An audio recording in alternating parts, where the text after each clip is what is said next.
కాంగ్రెస్ నేత సోనియా గాంధీ అస్వస్థతకు గురయ్యారు. సిమ్లా ఆసుపత్రిలో చికిత్స తర్వాత ఆమెను డిశ్చార్జ్ చేశారు. సోనియా ఆరోగ్యం గురించి ఆందోళన అక్కర్లేదని వైద్యులు వెల్లడించారు.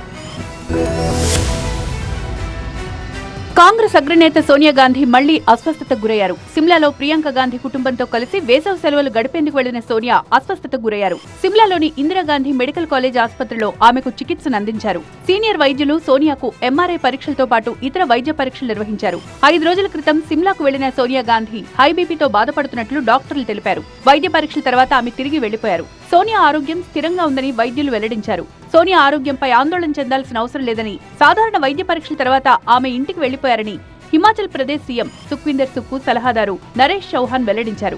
ఆసుపత్రిలో సోనియా గాంధీని సీఎం సుఖ్వీందర్ సుఖ్కు పరామర్శించారు. గత ఫిబ్రవరిలో కూడా సోనియా గాంధీ ఢిల్లీలో గంగారాం ఆసుపత్రిలో చేరారు. తీవ్రమైన కడుపు నొప్పితో అప్పుడు ఆమె ఆసుపత్రిలో చేరారు. వేసవి విడిది కోసం ప్రతి ఏటా సిమ్లా వెళ్తుంటారు సోనియా గాంధీ.